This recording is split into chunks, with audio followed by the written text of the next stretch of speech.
This is the Remembering Podcast, the podcast designed to help you remember who you are. We are your hosts out of Nashville, Tennessee. I'm Taylor. I'm KK. And I'm OnenO. Today, we are going to tackle this thing that's been in the air. I don't know if you've felt it or know about it. The social climate, especially in America, that is leaking into the rest of the world. Right. According to the internet. According to everything. Yes. Is kind of intense. I don't know if you've noticed. Yeah. Personally, I try to avoid hot button issues, and but the thing is, it's too important to not address, and we're all so affected by it and so moved by it, and it's it affects us so deeply that, as my friends here brought to my attention, it would really be a disservice to not talk about how it's affecting us personally and where we see opportunities for relief and bringing humanity back together. Totally. Yeah, I think the intention that we've all discussed going into this podcast today is to just try to bring some people relief and attack the social landscape from a spiritual perspective, and not to be partisan. That's not any point of what I think any of us are passionate about. Mm-hmm. But we want to talk about just helping people elevate up out of these divisive, conflicting ideologies. Yeah. And how we can, come back to that middle spiritual place.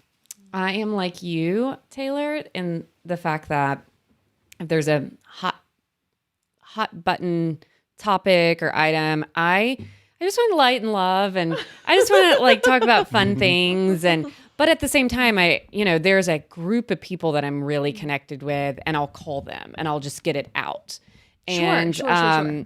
So today, I just mean more in a public sphere. Oh yeah, Right. me too. It's very important to have your trusted circle. Yeah, absolutely. Yeah, and so I avoid it too in the public or with people I don't know. But I do feel very wow, we have such a platform here, and we can open the dialogue up in a safe place. And I have this vision in my head. This is what I see is I'm serving a ping pong ball across the net. Mm-hmm. And all I want is for someone to just ping it back to me. And then in a gentle way, in a way where I can hit it back over the net to them. And then we can throw ideas back and forth to each other, even if they're not the same. Right. And, the moment someone spikes something over at me, I just kind of want to, I just want to quit, hands up, whoa, we were playing nice. Yeah. And so I feel like this will be a safe space for us to be able to play ping pong for a little bit, because I do personally feel when I get out in the world, people are just spiking balls at me. Totally. And I'm I don't want to play with any of you. Yeah, no, it's not nice. Yeah. You're not fun to play with. Exactly. It's a very hostile landscape. Yeah. Yeah. And also, I think it's important to state at the beginning that this conversation, but also extending into the social world, is not about agreeing with each other. Mm-hmm. It's about how do we respect each other? How do we actually live in a civilized society? And how do we elevate ourselves as spiritual people, even if we don't agree with each other? And maybe especially if we don't agree with each other. Mm-hmm. And it's immediately reminding me of something that came up, I think, in podcast 3, which was the question, do I have to agree with you in order to love you? Mm-hmm. And I think that's kind of at the core of what's on my heart today, is I just want to remind people that all of this stuff is really beneath us. And I mean that in the sense of hierarchy. What goes on in politics does not have to be your entire identity. Mm-hmm. It doesn't have to be the core of who you are. If your candidate won, if your candidate lost, is that really who you are? Is that the totality of your personality to the point where you'll lose friendships or you'll destroy relationships? I just don't see it as worth it, And sure, we all like to have beliefs that we share with each other. I think that, that does build camaraderie and all of that. But there's this kind of vilification. And I guess last time we were talking about good and evil quite a bit. And it's interesting how on the Republican side, they're the good and the Democrats are the evil. And then on the Democrat side, they're the good and the Republicans are the evil. Everybody thinks they're the hero. Right. Exactly. Yeah, that was a great point you had last And episode. You've got the weird libertarians over on the side. with their guns and free, keep things open. Exactly. Yeah. Exactly. So So they yeah. think they're the hero too. Exactly. But I did, to that point, I did see a cute little saying the other day that was like, tomorrow after the election is over, your neighbor is still your neighbor, and they're the ones that are going to help you change your tire when your tire's flat, or Right. they're the ones that's going to give you a cup of sugar if you need sugar. They're the ones that you're going to pass on the street when you're walking your dog. Yeah. And so we have to remain human with each other and be, like you said, beyond your identification with your political affiliation, your chosen political affiliation. We choose what we are thinking, and the people through our thoughts that is creating our assimilation of people like us to ground our personal bias. Yeah. Yeah. And so where you think, oh, everyone thinks like I do, therefore I'm in the correct camp. Actually, your thoughts are creating your reality. Yeah. So you could change it tomorrow, and I promise you'll get a different group around you really quickly. 100%. There's still very much the law of attraction at play, and the magnetic idea of you create your reality. And so there's maybe a story I want to share right here at the beginning, because I think it encapsulates a lot of what at least I want to unpack with you two. I remember when Donald Trump got elected in 2016, there was that immediate response of people, not my president, and everybody freaking out and blah, blah, blah. Oh, I remember the marches, the Yeah, women's exactly, the women's marches. marches everywhere, all over the U.S. Yes. Wow, because that was, here in Nashville, I remember I didn't march. I wanted to watch the marchers. And so I found a different bridge and watched all of them march across the bridge. And I was like, wow. This is insane. That's interesting. Yeah, it was really interesting. Yeah. Okay, so there was a yoga teacher of mine back in LA. And I'm not going to tell people who this is, but she wasn't a direct personal yoga teacher. She was in the community of yoga teachers that I knew. And early on in Trump's presidency, this was within the first few months, one day I came across a post of hers on Instagram, and the picture was just 2 words, and it said, "Fuck Trump." And then underneath it, she went on to justify how Trump is the worst person in the world, Yeah. And I actually commented on her post, and I said, "Hey, I respect you and your opinion, but do you realize that you're a leader of a community?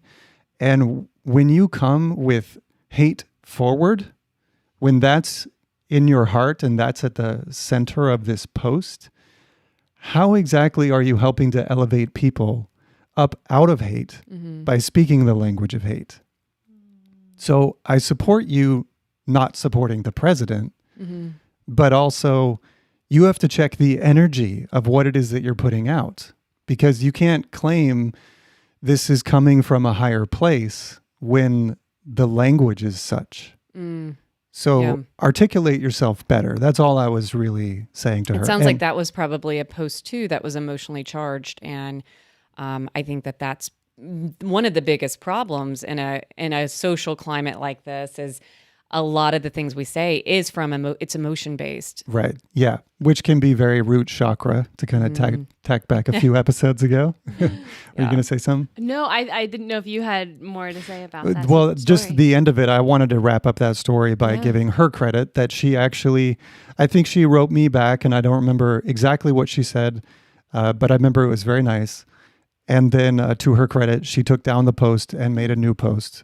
And so I was very happy with her. Not that she followed my advice or opinion, but I liked that she was able to check herself and kind of reevaluate her motivation and then say the same thing, but without saying "fuck Trump." And she still embodied her opinion. And I thought that was wonderful. She could still have integrity and honor herself. Because I'm like, look, if you're going to call yourself a leader, if you're going to behave as a spiritual leader for people, we in the spiritual community, I think, have more of a responsibility than mainstream media or any other type of influencer to actually try to lift people up out of duality and back into unity, unconditionally loving consciousness. If you're going to call yourself a spiritual leader, I think that's part of the responsibility you take on. So it's like, give me that dirty glass of water, and here is a clean glass of water, because there's a lot of clean water out there, but you're choosing to just hold on to dirty water. Yeah. And people think that because Trump is one of the most divisive characters in the world, they feel very comfortable putting out this negative energy, feeling justified because they're less of an asshole than he is, or because they're calling out the asshole. And it's the immediate metaphor it's making in my mind is like, I've dated some ex-girlfriends they just shredded me apart with the truth, but they were actually being bitches. And then they're like, well, that's just the truth and you just can't handle it. And I'm like, well, but you actually have to be careful with how you speak. Yeah. And so anyways, so yeah, that's kind of at the core of what I wanted to present to you two and to our listeners to kind of unpack is that I don't actually care what your political opinion is. But when you're coming from a place of hatred and claiming the higher virtue of coming from a place of love, or like it's tough love for your own good, I think you got to check yourself. I do have something to add, but I don't want to. Okay. So actually yesterday I saw this big mural that was painted on the side of someone's fence. And and it's a couple of fists.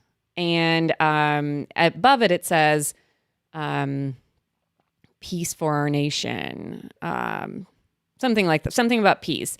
But there was two fists, and one was made, two hands, and one was made in the peace symbol, and the other one was for was like the fist symbol.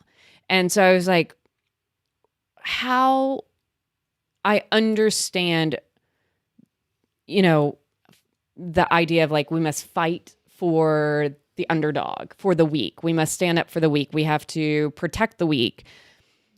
But using a fist is never going to create peace. And so I think that there's and I would love to ping pong this idea with you guys, because I know that sometimes we have to stand, we definitely have to take a stand for ourselves to be recognized and to earn the respect. And that sounds like such an egoic thing. Like the ego wants respect. Your human nature, your soul just wants love and wants to see everyone as love.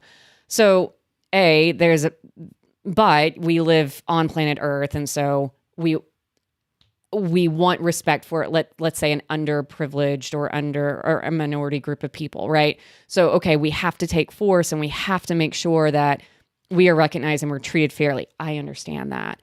But how can we do that in a way that is going to bring about peace? And so I think like that's the problem here is like, I'm going to riot, I'm going to protest, peaceful protesting.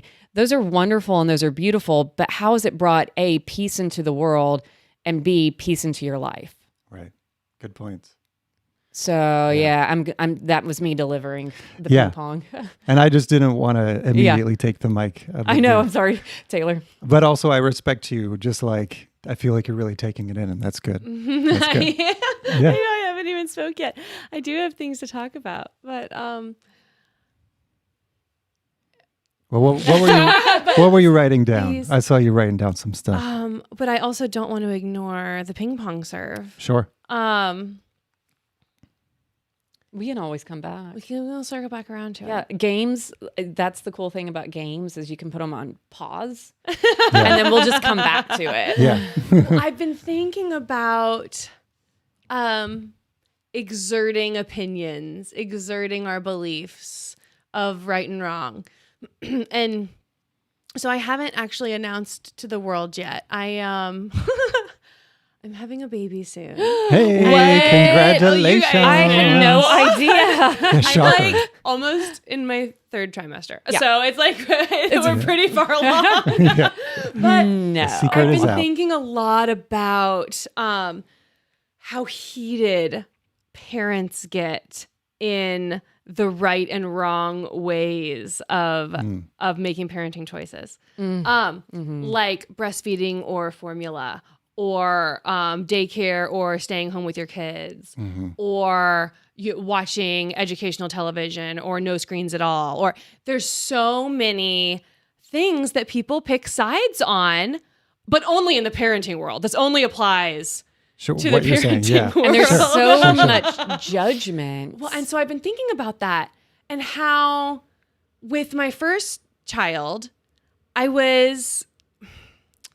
felt like if I was going to tell someone like, oh, I'm going to keep working and I'm going to put my son in daycare, I had to then qualify it with, because I have to, get money for our house, and I really like their curriculum there, and they do these really great, you have to qualify everything. You have to explain your stance. And I've been thinking about how lately I don't really care about explaining my stance to anyone. And why do we feel like if someone has made a different choice in their parenting, we have to tell them why they're wrong? Like vaccinating, not vaccinating. That's another really big one. Oh, yeah. And I'm realizing lately, no one knows how to parent. We're all terrified. Everyone's just trying their best. Everyone's just trying to figure it out. Everyone's just hoping that every choice they make is not going to permanently scar their kid. Of course. And it's going to be the right thing. Yeah. So when you are so afraid that you're going to do things right, and you have finally, gruelingly made a choice about the right call for you and your family, to see someone doing the other thing makes you feel like maybe you made the wrong choice. Sure. Did I make the right choice? Did I research this enough? Because if they're right, if it's the right thing for them, then maybe my choice wasn't the right one. And so it's almost, I'm realizing, the bossiest of bossy parenting opinions come from the people who want to reaffirm to themselves that they made the right choice. They're the most insecure course. about their decisions. Of course. Yeah. It's like, it's not really about you doing the right thing for your family. It's about them making sure that they're not Right. doing Well, something wrong. and to add on to that, I think the next level of judgment is if you feel that you've actually done the work and you know your opinion and you feel justified in where you're at, then it sets you up to play this ego game where you look down on somebody else and say, well, they're ignorant or stupid. They or haven't wrong. educated themselves enough. Right. Yeah. They're going to mess up their children. I have something beautiful to say, though, about anybody that's a new parent.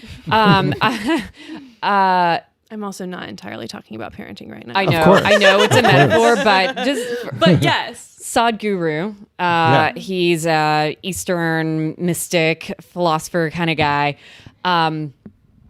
He says all new parents are nervous about becoming a parent. Like we all put the focus on the child that's born. Like, oh, like, are we feeding the child enough? Are they getting cared for? We give all this attention to the child. And he said, in actuality, the parent, the mom and the dad, they didn't just have a baby that was born. They themselves were born into a new role. And they were born that day as a mother, and they were born that day as a father. And they're starting day one with their child on day one. True. So we have to be kind to one another. I know we are talking about parenthood now, but we have to be kind to one another, because each and every one of us, we don't really 100% ever know what we're doing. We are doing the best we can. Yeah. And I think that can translate into what we're talking about now. Like, I have a daughter that's 17. And I asked my daughter, I said, "Did any of your friends vote?" And she said, "Yeah." And I'm like, do they know what they're doing? And she was like, "Well, I think so. They voted this political party." And, and I just had to remember thinking, like, they're excited to vote, and this is their new birth into the world as a voter, and they're taking on that responsibility of, like, I'm going to the polls, I'm going to vote, and I'm going to do this duty that I'm really excited to do. And I think that is also something that in this social climate, young people are very easily manipulated. And so I get nervous with with a lot of political parties going after things like Animal Farm and, you know, things that people are, you know, they know that the youth are going to be looking at and playing around with, because that's like, for me, that's just below the belt, trying to get easy votes. It is. Did you have some? I think that, there's all kinds of. Sorry, I went from Sadhguru to like this is great. No, mothers or when it comes to us just wanting to feel affirmed in the choices that we're making, because we all really do want the best for not just our kids, but our kids are also our community. Mm-hmm. And we work really hard to do a lot of research and to be as compassionate as possible, because we all want the best future for our community and for everyone to have as many opportunities as possible. So when we finally state an opinion about something, to have it challenged feels so disorienting, and we become so defensive because we really just want to try our best. Totally. And that's from both sides. Yeah. So this is a great place, I think, to talk about two things: judgment and then also cognitive dissonance. And we've kind of touched on cognitive dissonance in the past. Yeah. Sometimes words are difficult, but judgment is, I think, at the core of every subject that we've thrown out so far. Mm-hmm. Judgment is, I think, the opposite of what it really means to be awake. And that's kind of what we described a few episodes back when talking about woke culture. They've kind of hijacked this word woke, whereas in the spiritual community, the word awakened has been there for a long time. Mm-hmm. And so I think it's important to talk about the element of judgment in relationship to these things that we're discussing. So when it comes down to it, everybody's going to have their own opinion. People are going to be different. There is never and should never be one homogeneous idea that everybody just blindly follows. Mm-hmm.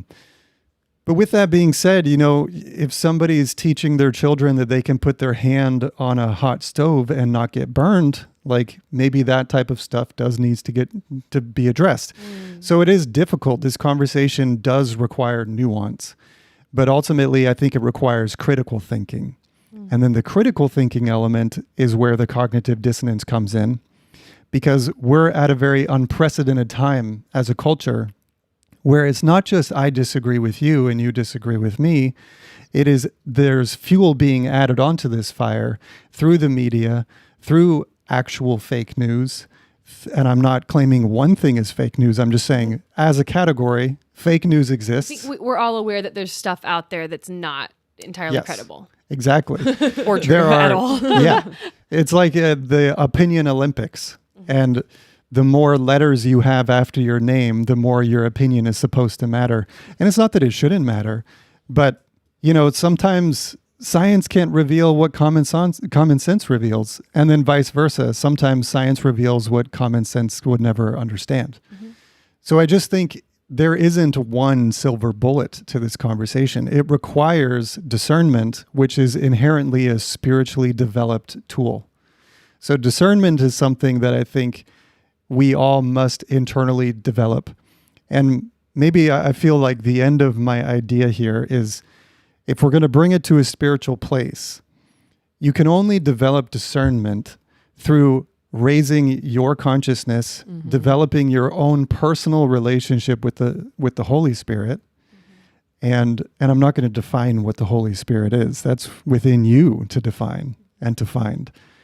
But I've noticed that when you actually build this relationship with Spirit, one of the biggest byproducts of that is this tool of discernment and this inner ability to hold all of these ideas and then come to a conclusion that I would venture to say not only feels right for you, but may actually be right in a larger context.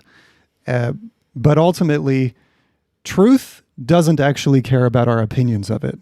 And it's always going to be propagandized. These opinions are, they're always going to be political in nature. Every single opinion, because everybody has their own thing that they're pursuing. And when you have a society that's mostly built on ego, then of course, all of these egos are going to have opinions, and then all of those opinions are going to be backed by dollars and big companies to try to get their opinion made manifest in the world. So I guess the only thing I would offer to those listeners that we've attracted here in our podcast, the main thing I would offer is building your own spiritual discernment to be able to hold all of this within you and think for yourself.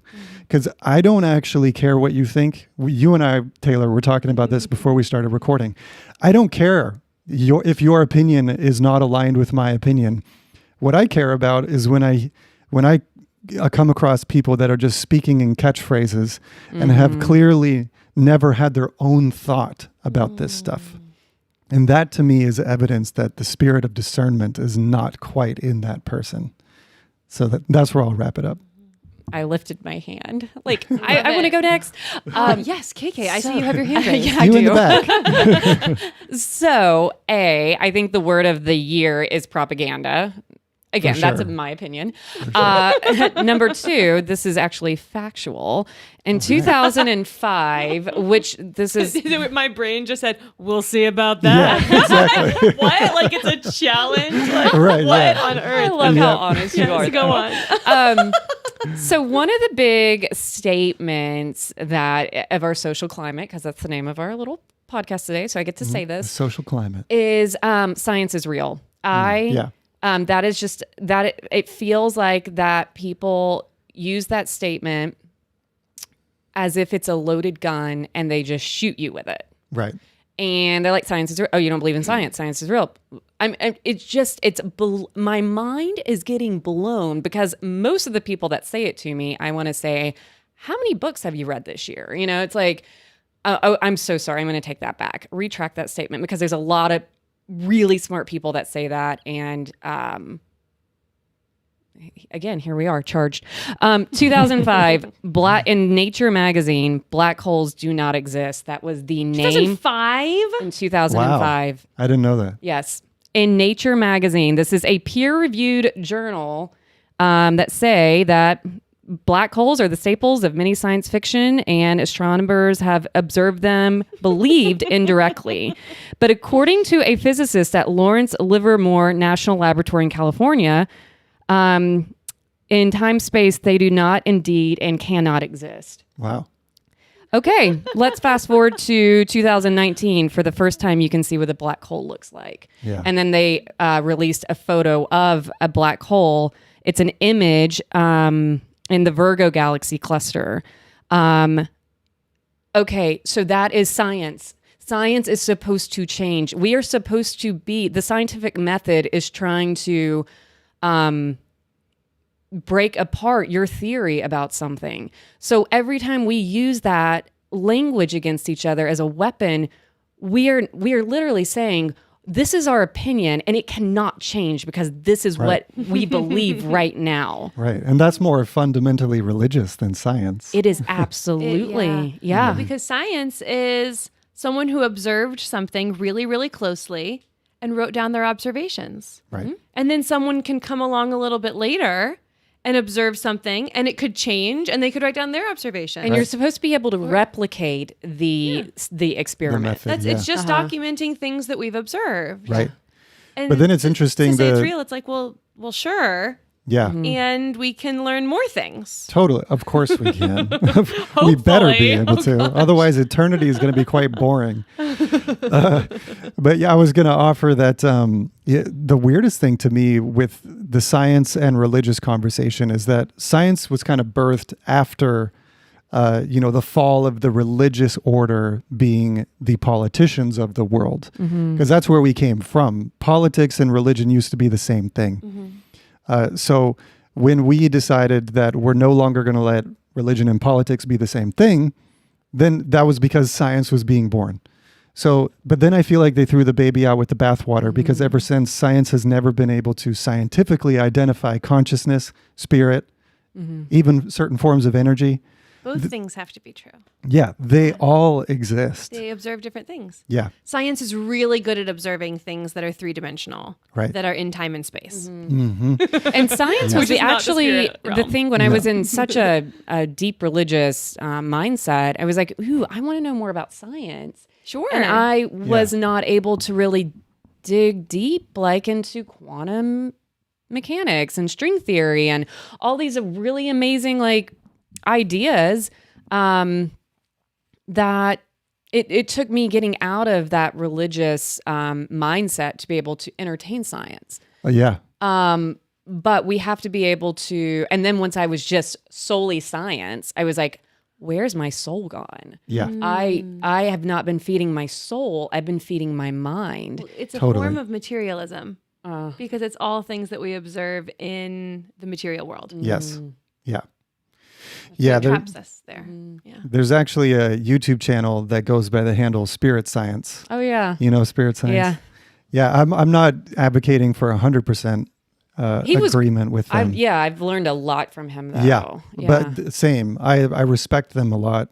But I wouldn't say I resonate with everything, but I love their intent. And their intent is to kind of bring these two worlds together of the spirit and the science and kind of show how they're connected. And then just to add on to that, I love how there have been certain forms of science in the last, 10 to 20 years, Heart Math Institute being one of them, that has come about and is finally showing scientific evidence to prove the consciousness of the heart, the energy field around our body. And so I love that any of these hard truths, I believe that there will come a point in time where their light will shine. The hard truth of the consciousness of the heart has been denied forever, but now is finally coming to light. And I actually feel that that is the future trajectory of this conversation of science.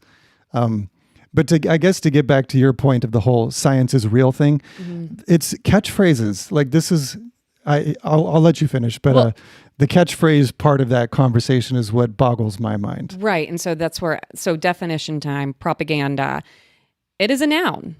And it is considered, and this is just a Google search, information, especially of a biased or misleading nature used to promote a particular political cause or point of view. So I don't have to say anything further than if someone says to me science is real, I know who they're voting for, because that is how we've been manipulated this entire past couple of months. Right. And it's not just science is real, but all lives matter. Well, yeah, of course, yes. And then all lives matter. What's the other ones on that? That one little billboard that people put in their yard, and it's like, woman's choice. What's that phrase? My body, my choice is also in there. And I'm just throwing it out. I'm not stating opinion. But all of these catchphrases, they serve. Oh my gosh, the Me Too movement, all of that stuff was like such a important movement in our Black Lives Matter. Like all of these things were insanely important to our past couple of years. And it's given people so much power and self-esteem and being able to be seen and not scared of their story. Yeah. And it's such a loving way for us to see each other and to be vulnerable with each other and compassionate and sympathetic and empathetic. I love it all, and I think it needs to continue. Sure. But to put it and to pin people and other humans and to say, you're not this way because you don't think and are not voting like me, that to me is not kind. Not at all. And I'm not saying who I voted for. This is just me I'm voicing like something that's really bothered me over the past couple of months. Cause I'm like, just because you have that sign in your yard doesn't mean that the other person that doesn't think like you doesn't believe those things. Right. And how easy would it be for a wolf to wear sheep's clothing if all it really mattered was what we posted online or the catchphrases that we memorized? Yeah. That's what I thought was so weird personally about the Black Square back in June, is because I thought, wait a second, this whole situation happening with the rise of Black Lives Matter and George Floyd and all of that has made me deeply reflect on who I am as an individual. And I know who I am as an individual. And also this whole spiritual journey I've been on has been directly going into know thyself and answering who am I and figuring out that, well, guess what? In reality, I'm actually no identity. I am eternal consciousness somehow encapsulated in a temporary time-space human body living in a quantum vacuum made of unconditional love. What the hell? That's amazing. Yeah, Holy man. shit.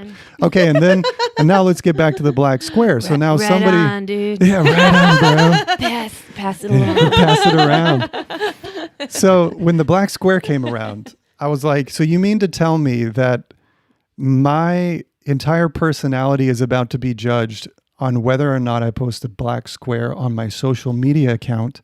What about my whole life? What about the last 12 to 15 years of being involved in the music industry, supporting black artists, being there by my black friends that have gone through incredibly difficult life situations, processing through different racial discrimination stories they've experienced by my side and being there for them as a human being? What about all the incredibly successful millionaire black people that I've worked underneath in the music industry? I'm just saying that life is way more complex than if I post a black square and now I'm in the cool club. And that's why personally I did not post a black square, because my personality will not be summarized as one post. So Another perspective. yeah, please bring it on. So, yeah, it's really unfortunate that it became a statement about whether you're a good person or a bad person if you post this image, which is like, my brain just went hex code. Hashtag FFFFFFF, which is just like the color code. It's like graphic design. Coding lingo. Learn to code. Anyway. And I always forget, actually, if white or one of them is all Fs and one of them is all zeros. One's white, one's black. It doesn't matter. Anyway. I think like 1% of our listeners will know that answer. It was worth it. It was Totally. really. You educated them, I think. I'm here for you. I'm here for you, listener. So I thought it was a really cool internet social media experiment to elevate what was the thing? Elevate black voices, so that when you went on your feed and scrolled through, it was black square, black square, black square, black square. Oh, here's someone who's doing some really cool work in the black community. Black square, black square, black square. Oh, here's a poem about, what it's like to grow up with black in America. That's really cool and impactful. I was like, whoa, I have never been on social media in the course of my life that social media has existed and had such a unanimous way that so many people were involved in showcasing certain voices. It was like a really cool thing to be like, oh, they tell us that social media is taking over and that we don't get a say in what shows up, but actually we can all work together to show this certain side of things. So I do agree. It's really unfortunate that whether you posted it or not says something about you. I thought it was cool to scroll through a feed and have everything blacked out except for certain things on one day ever. I just was like, so many people worked together to outsmart the algorithm. Sure. And I thought that was cool because I didn't know that you could outsmart the algorithm. Totally. So I had a different experience. Can I ask one question about hers? So would it have been racist, though, to post something of my own as a white person on that day? That's the question I was wrestling with. Like if I hadn't at the time, but if I was planning to release a song that day and it just happened to be Black Square Day, am I a racist for continuing to post advertising for my own song on that day? So yes. Yes. Knowing you as a person, I want to say, of course not, because you are social media is there and you're allowed to post whatever you want. Right. I would also say asterisk. It would be culturally insensitive when this to realize, oh, this cool experiment's happening.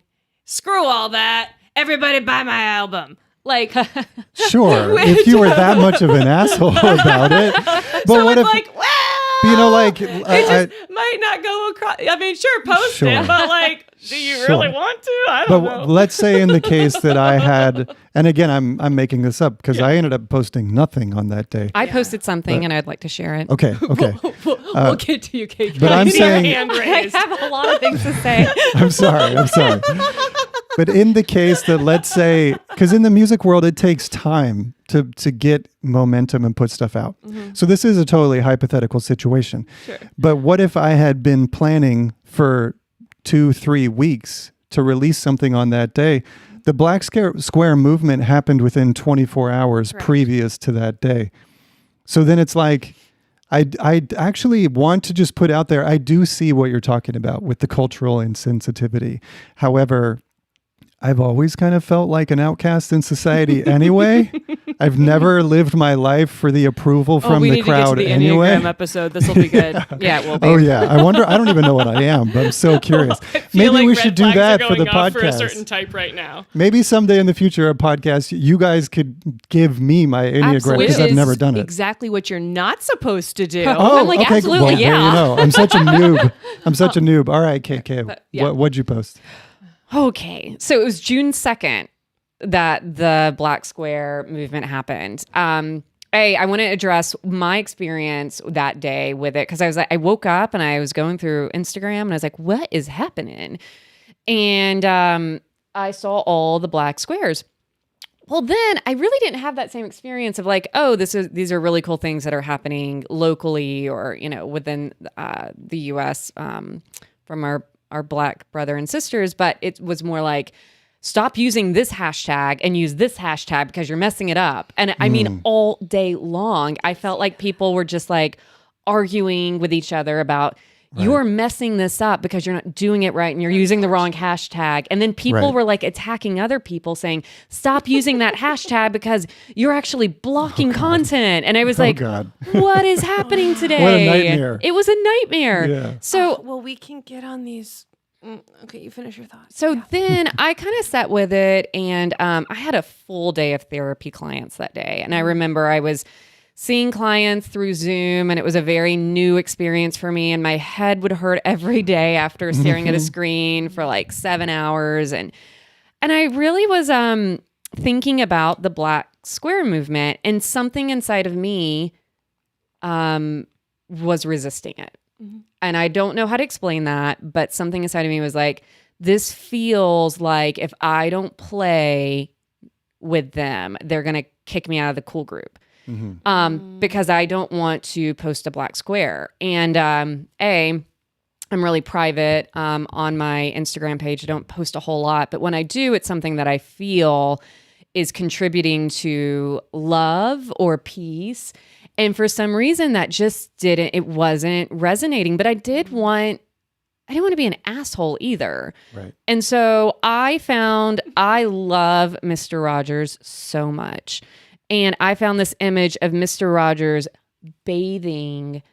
There's a character in Mr. Rogers. It was of an African-American black guy. And I guess he was like the security or like the cop of the town. I'm not really sure his character, but there's this image of Mr. Rogers bathing his feet in a kiddie pool. Yeah. And I was like, that feels appropriate because I would gladly wash your feet, but I'm not going to play into some social media operation that I don't even completely understand, that took me completely by surprise. And if I don't play along blindly, then there's something like, what's wrong with you? Like, why aren't you going along with this? It felt very fear-based and not love-based. Totally.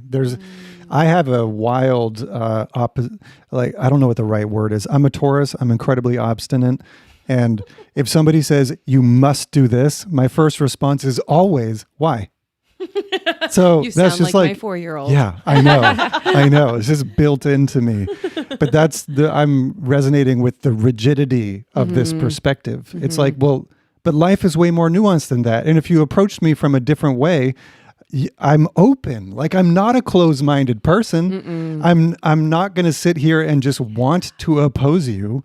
But yeah, and I don't want to be difficult either. But I need to But don't freaking tell me what to do. Right, exactly. But also, with that being said, it's my idea. Yeah, well, I will say I don't think I'm that egocentric. I don't need to be convinced that I'm brilliant. I know that's not what you're saying, but I don't need to be like ego stroked. I'm willing to participate, and I consider myself very open-minded, and I want to help.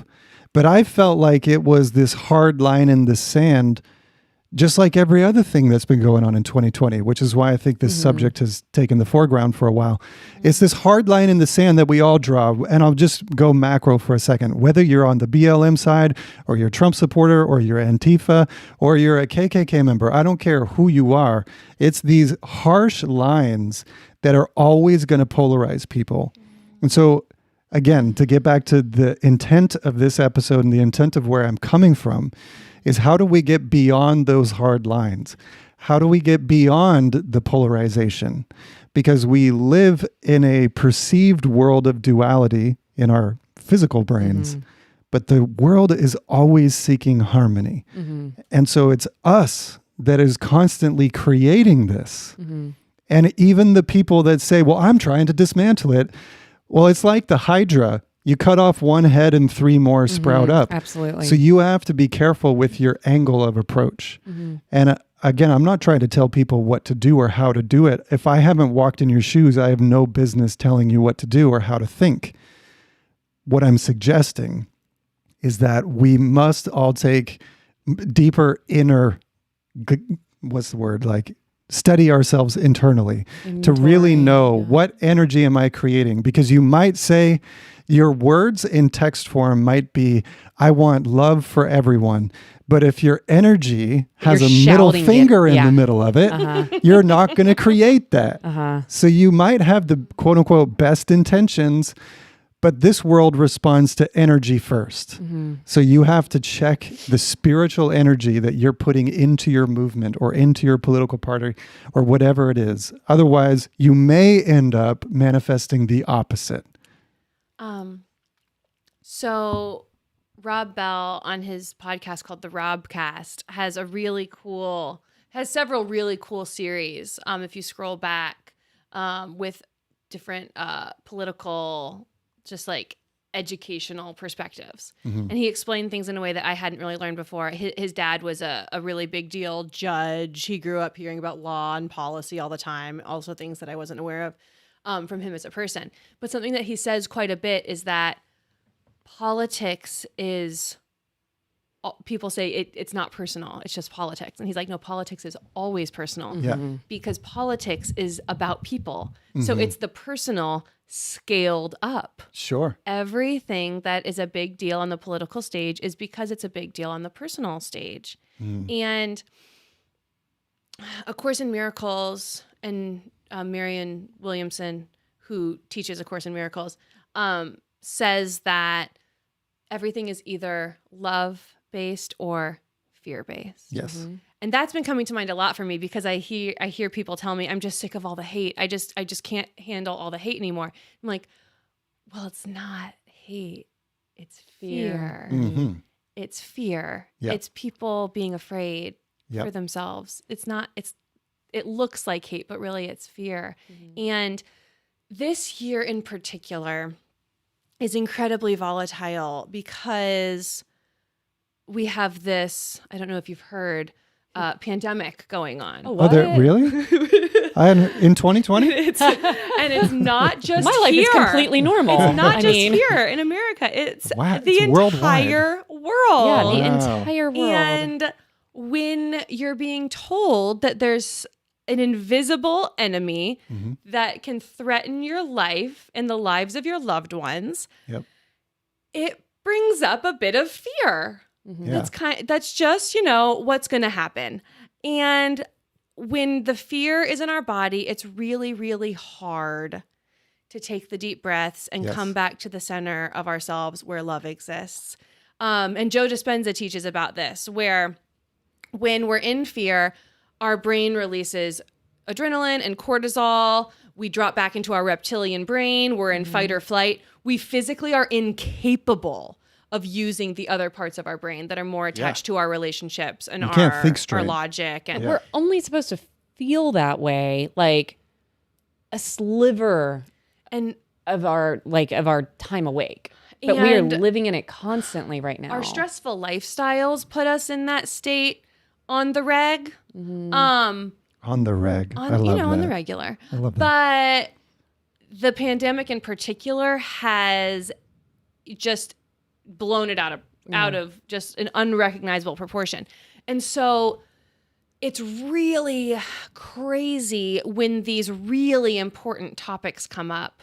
It's like an election, like ways to help the underprivileged in our community, like how we deal with our healthcare, like how we deal with our education. Yeah. Super duper important issues. But when we are inflamed and we're in survival mode, we are physically incapable of dropping into the place where love can be the filter. Our bodies don't let us do that. Yeah. It's like, so I've been with my husband for 15 years. Wow. I've learned a couple ways not to have conversations in that time. Yeah. Yeah, I'm sure you have. Yeah. It's like I need to talk to my husband about something really important and sensitive and delicate and emotionally charged that I know could be triggering for each of us.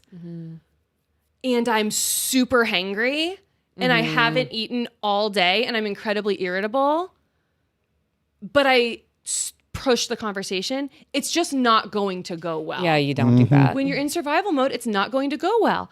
And it's like this year in particular, we're trying to have the most sensitive and delicate and important of all conversations, and we're all hangry. Yes. Totally. That is a great analogy. Just It's a great analogy.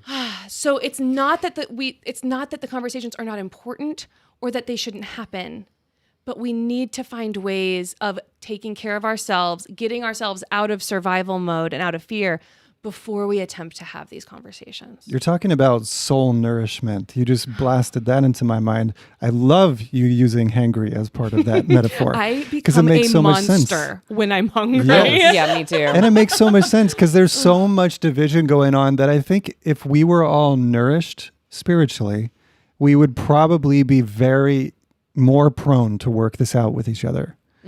But considering how malnourished we are spiritually, how much our souls are screaming for that nourishment, then we're demanding that you give it to me and you give it to me and you took it from me. And so there's another book that's called The Seat of the Soul by Gary Zukav. Yeah.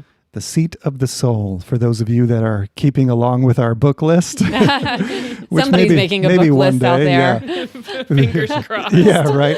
I thought I was going to, but I think I Will you reach out to us after the podcast? So Gary Zukav in The Seat of the Soul, he makes it clear that almost all dynamics in relationships, and this I think can be spread out to the society at large, are all about power control dynamics and energy dynamics that have to do with power.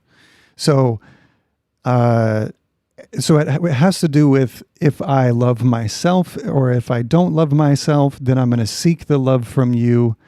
It's all about how to be whole, right? So when you're not whole, then the most dysfunctional thing you do in your most intimate relationships is you look to them to make you whole. And then you play these power games of either demanding love or sometimes you withhold your own love as a form of power over the other person. Think about all the times we use sex as a way of manipulating those partners in our lives, of either withholding sex or demanding sex, however it plays out. So these power and control dynamics, I think, are at the root of all of our relationships that stem out to make society. And fear is, as you're clearly stating, the motivating factor behind all of that. And so what I wrote down here a minute ago was that when you were speaking, fear is the ultimate control mechanism. That is the control mechanism. And I wrote that it's the enemy of enlightenment. And so I wanted to say that first, because the first thought that actually came to my mind is a bit charged symbolically in the Christian language. We have this duality between Christ and the devil, between Jesus and Satan. And I believe that Satan's ultimate goal is to keep us in fear, because in fear, we're naturally detached from our relationship with God.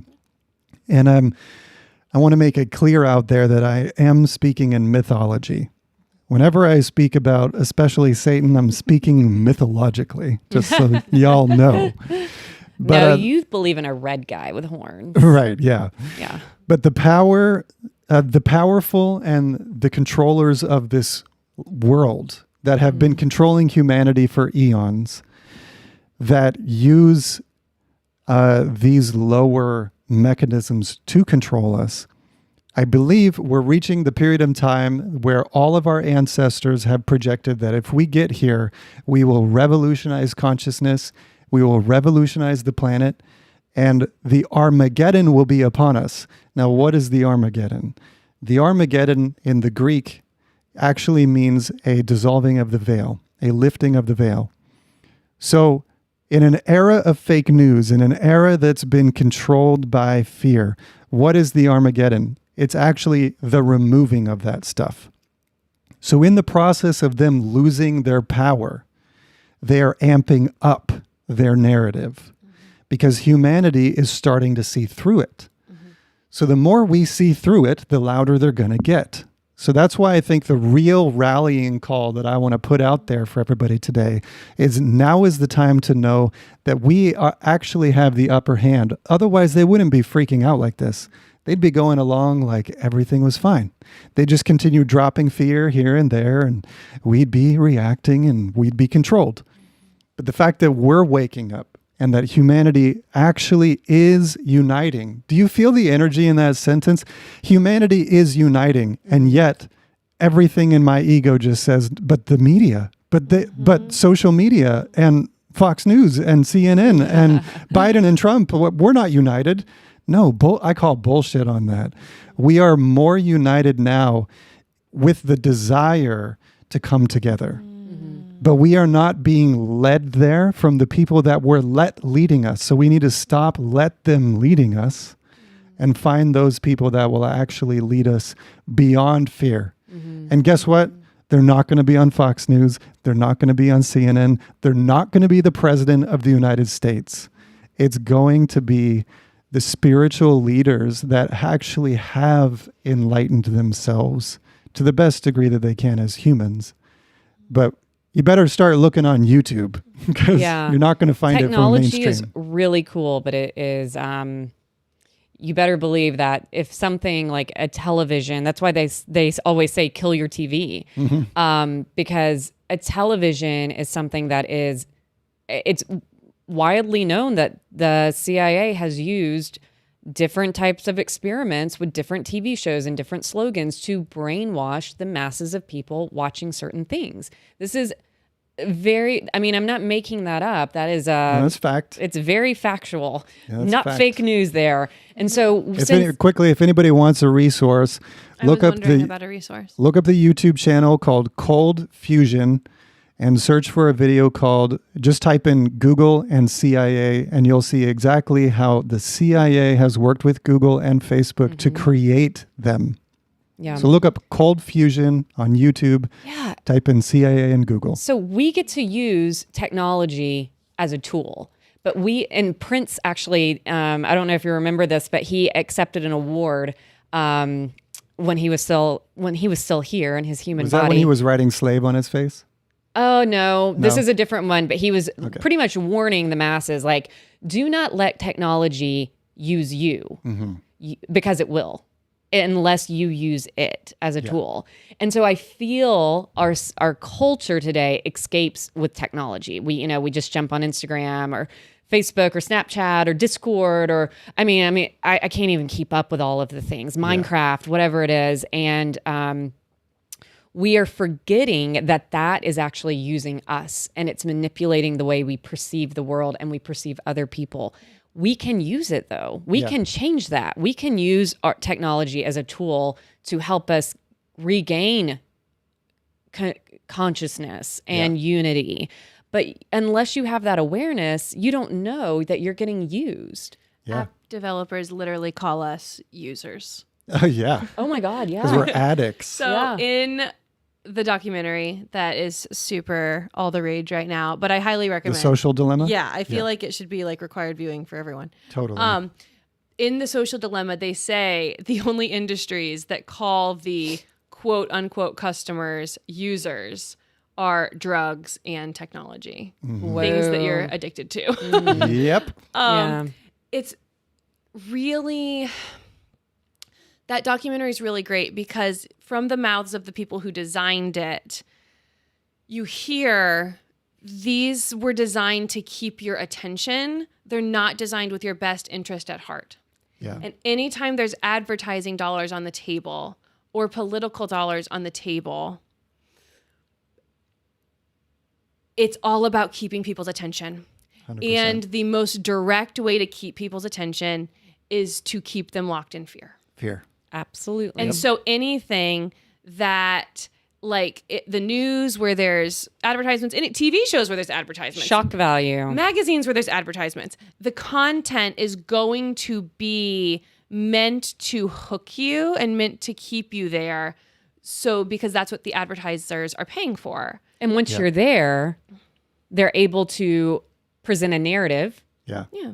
And then you gobble it up because it's the easiest one and it's the most frequently distributed one.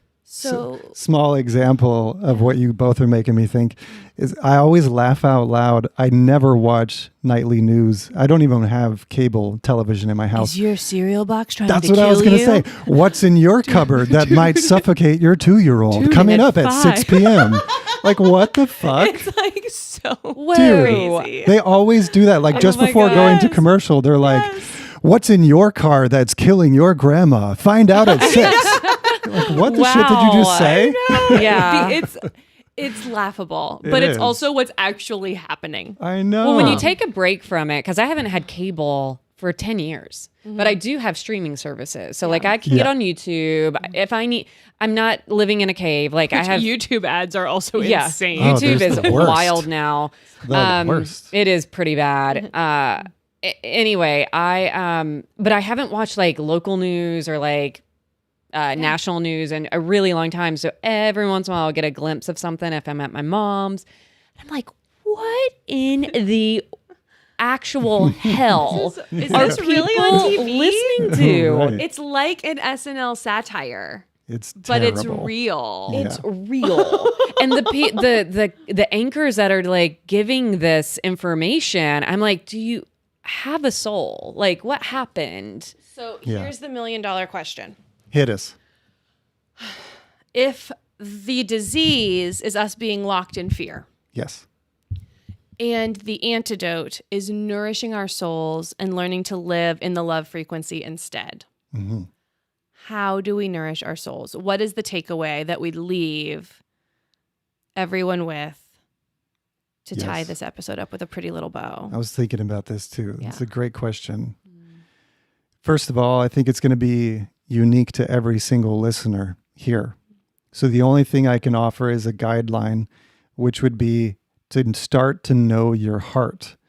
And at first, that sentence sounds very flowery and hippy-dippy. And Yeah, it's like, how do you woo-woo, do fun. that? But what does that mean? What I mean is start to bring more awareness to how you feel when you're watching stuff.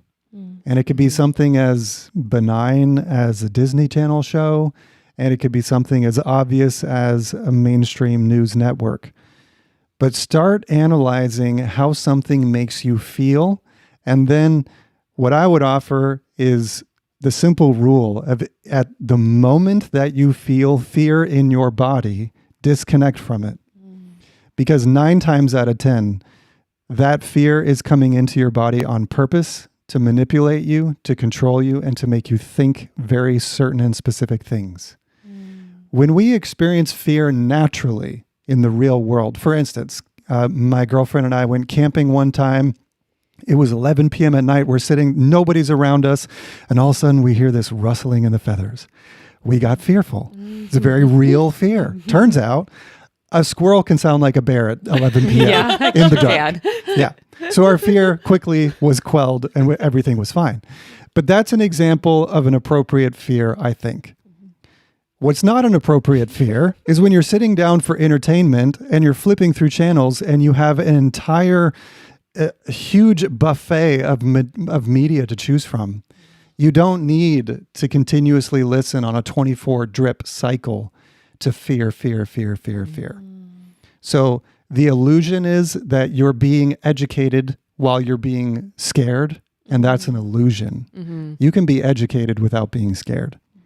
So that's, I guess, the main thing I would offer, and then I'd love to hear what you two have to offer.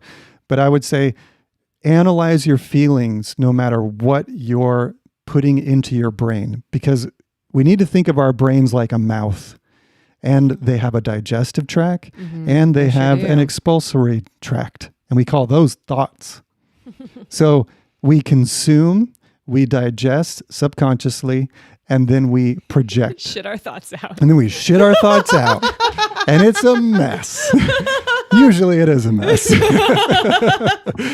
Yeah, we need some baby wipes over here.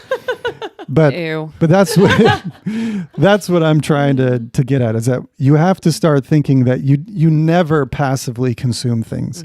Everything you consume becomes part of you, like every bite of food that you take becomes part of you. Absolutely. Every thought you expose yourself to becomes part of you. So if you feel fear when you're consuming that thought, I would suggest running away. Just run away. And find something that makes you feel better. A great resource on YouTube for people that are needing resources, look up Abraham Hicks, look up Tony Robbins, look up Joe Dispenza, look up Infinite Waters, look at Koi Fresco, look up Teal Swan. There's infinite resources of people out there. It's not that they don't exist, it's that your mind is being hijacked to pay attention to the fearful content. Yep.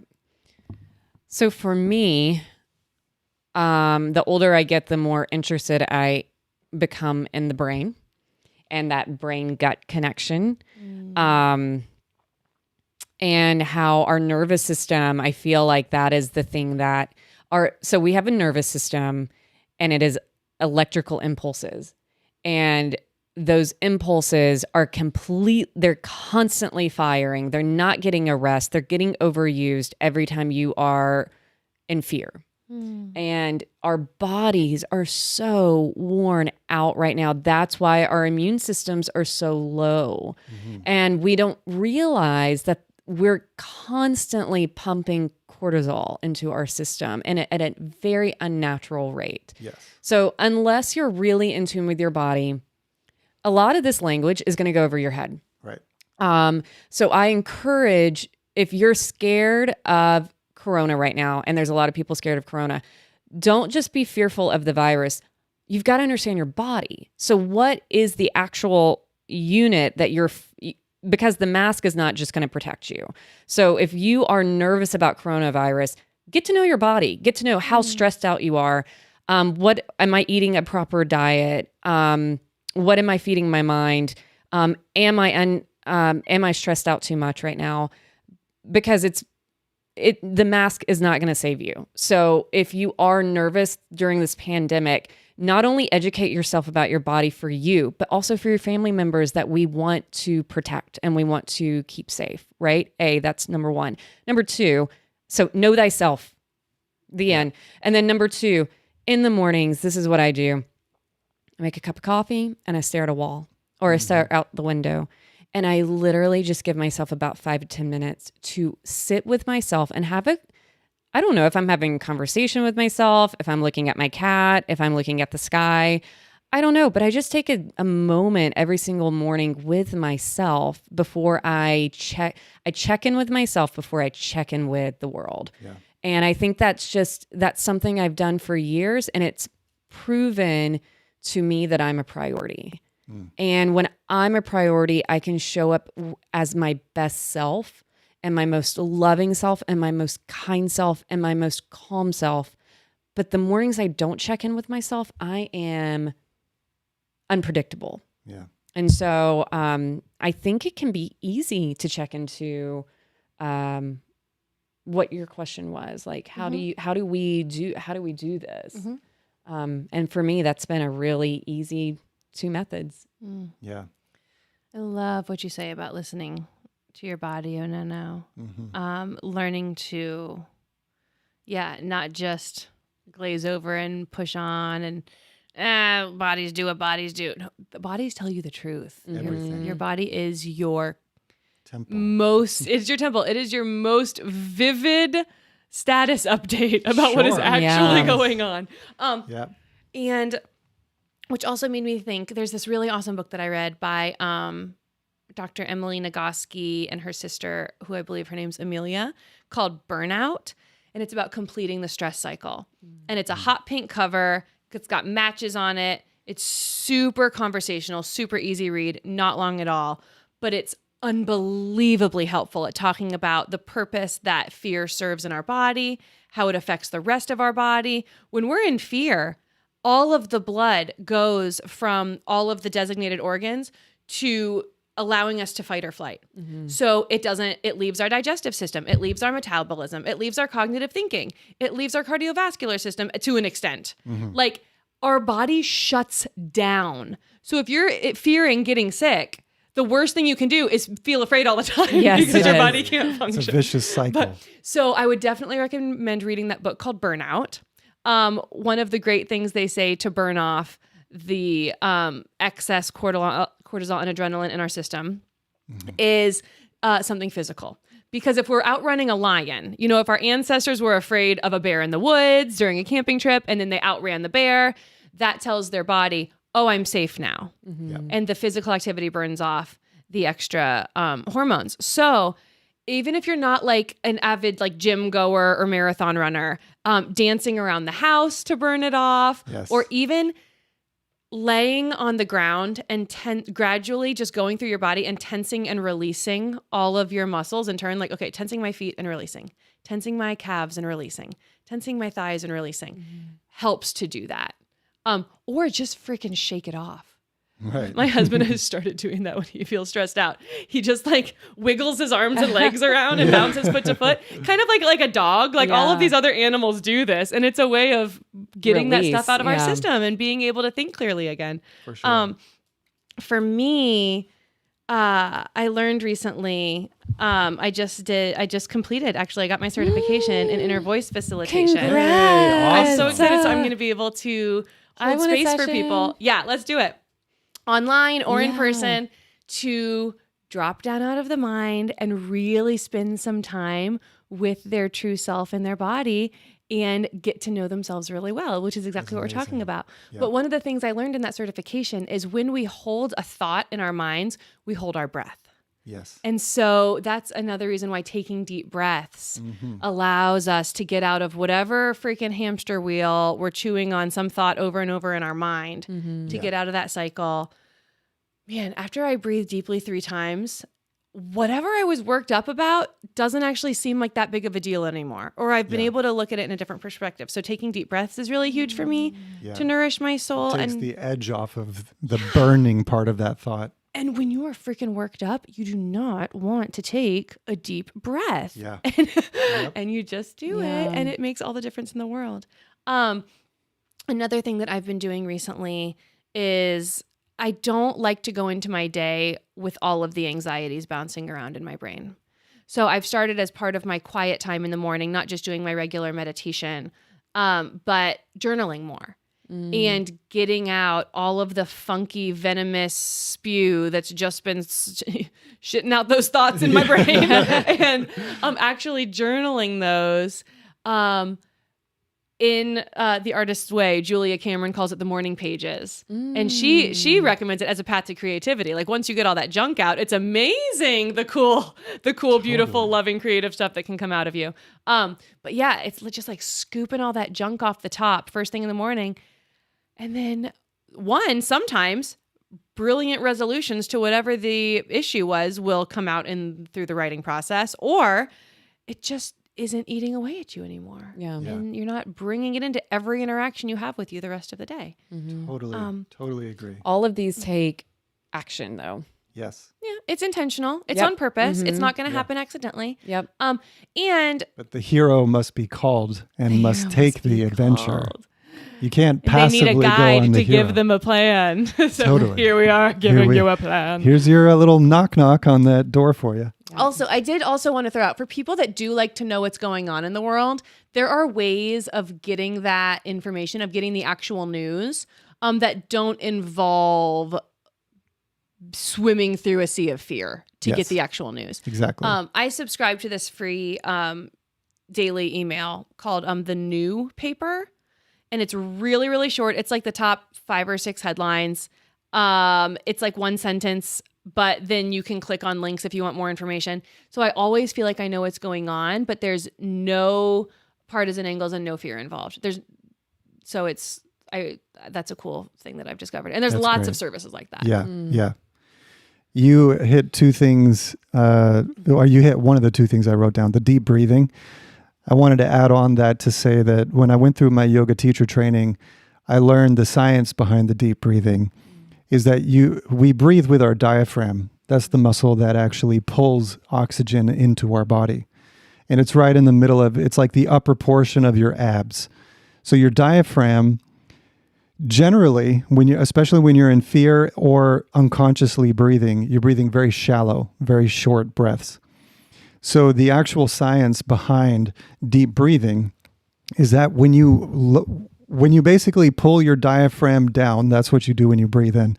When you pull it down as far as you possibly can, it sends a physiological trigger to your body to trigger your parasympathetic nervous system. And that's the opposite of your fight or flight. It tells your body, I am safe. Literally tells your body, I am safe. Because your body is trusting your consciousness to be the eyes of its environment. So if you give yourself a deep, or especially 3 deep breaths, by lowering your diaphragm as far as it can go, your body's cells respond and they say, oh, thank you. Okay, great. We can relax now. The lion is gone. The fire is put out. I'm fine. Yeah. So there is actual science behind That's deep really breathing. cool. Yeah. It's very important to know that. And the other thing is I just came across this documentary called Earthing. It's fabulous. Fabulous. And my mom actually read this book years ago. It's by the same title, I think. It's called Earthing. And so my girlfriend and I are in the process of making a copper mattress that will ground all the way out to the earth. No, you're not. I'm definitely doing it. I got all the supplies in the Amazon cart right now. That's cool. But go look it up. I found a 15-minute version on YouTube where they summarize the whole documentary into 15 minutes. Just type in Earthing documentary, and it basically shows how the earth itself is designed to take this inflammation from our bodies and disperse it back into the earth. And so, yeah, when you were talking about laying on the earth and like tensing up muscles and stuff, I think just even standing barefoot in the grass is one of the most healing things you'll do for Really the is. cells and the stress in your body. Yep. So, Tree bathing. yeah. Man. So I just wanted to finish there. Do you guys want to wrap up? Yeah. I think it's time. This Yeah. I think it's time. I could keep going, but Yeah. I think it's time to go. Until next time. I was thinking of offering maybe just like a prayer meditation, short, like just grounding thing for the listeners that are still here. So it'll be brief. Especially because I was wanting to practice those diaphragmatic breaths. Oh yeah, that's great. Let's do that. Let's just do that. It'll be short. It'll be really quick, just a few minutes. If you're driving, definitely don't close your eyes. But if you're at your house or someplace you can sit, just find a comfortable place to sit. Go ahead and close your eyes and just tune into your stomach. First of all, just feel, is your stomach tense?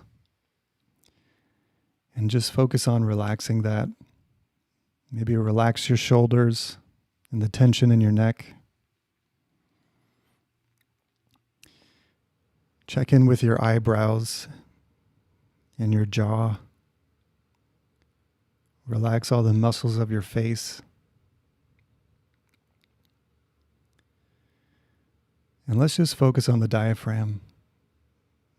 Try to breathe in as deep as comfortable in your body. Slowly and gently. And try to extend your breath longer than it would normally be.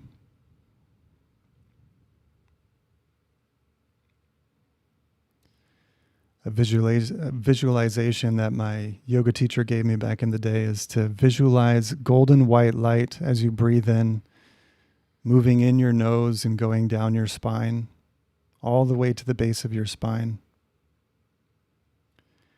And then with every exhale, imagine a light smoke coming out as if you were blowing out all the toxins and all the stress from your body.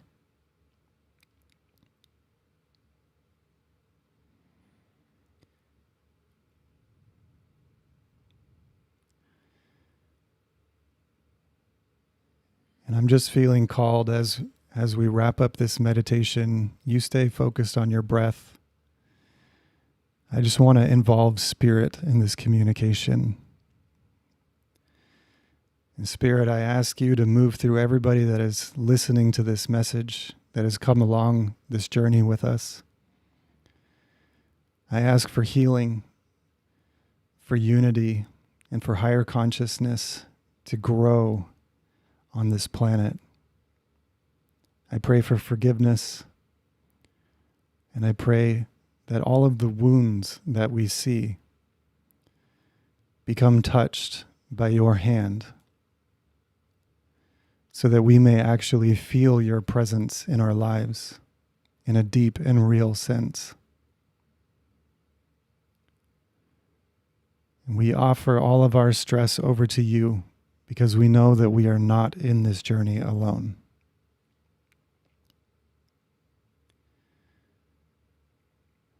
So we offer all of these things, and we're grateful to know that we are heard. So slowly come back into your space. Maybe begin to open your eyes, but just look down. Look at your hands and your legs. Just blink your eyes open and come back in. And let's all just take one big exhale together. Just breathe in deep.